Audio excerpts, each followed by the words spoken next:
So back to what is the liquid facelift? It's using different types of wrinkle fillers. Some are gel and thick and plump up immediately. Some go in watery and it takes time for them to fill in.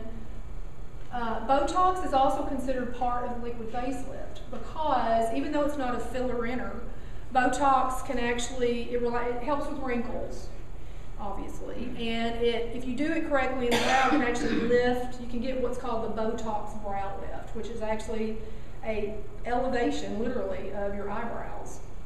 So Botox and its competitors called Dysport. A lot of people haven't heard of Dysport, but we actually have two Botox-like products on the market. Dysport is actually, it's not new. It's been out 4 or 5 years now, but a lot of people haven't heard of it. It's been good because it's brought a lot of competition. Botox had it all to themselves for about 8 years. We never got coupons, we never got rebates, but gradually over time with the competition, we're going to have a third one hopefully later this year called Xenomin. But with more competition, it may not be, it didn't really make it cheaper on the front end, but it's made it, we get a lot more coupons and rebates and those types of things.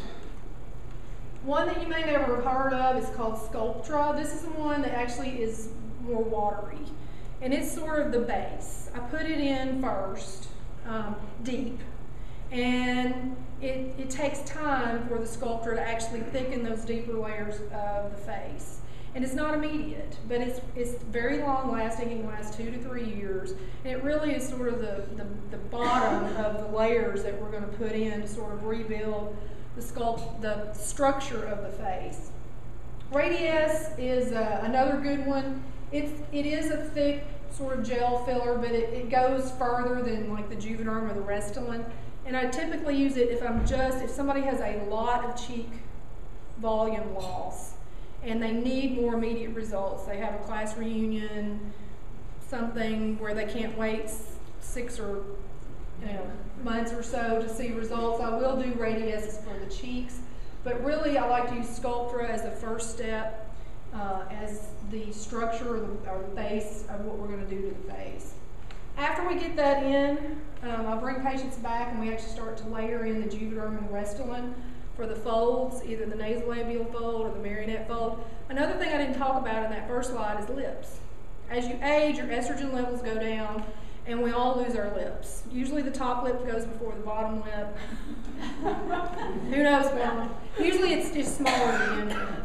But as you age and your lip line becomes very thin, that's another sign of aging. Of course, you can go crazy with that and overboard, and we don't look like Cher or some of these women who overdo it, but having a little bit of lip volume restored can definitely be part of anti-aging your face. And that's these gel fillers, they're immediate. They go in the consistency that they're going to be.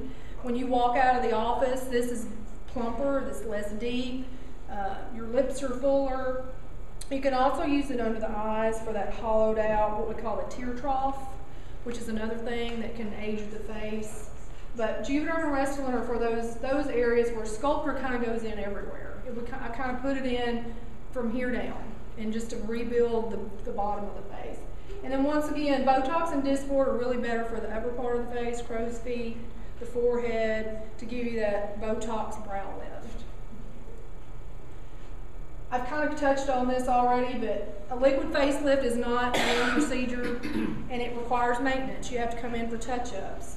But it can take several visits to kind of get it going. It depends on how much volume loss the patient has, their age, how much they want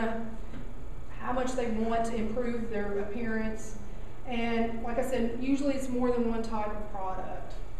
We start with the sculpture, building the structure back, and then the fine lines, and then we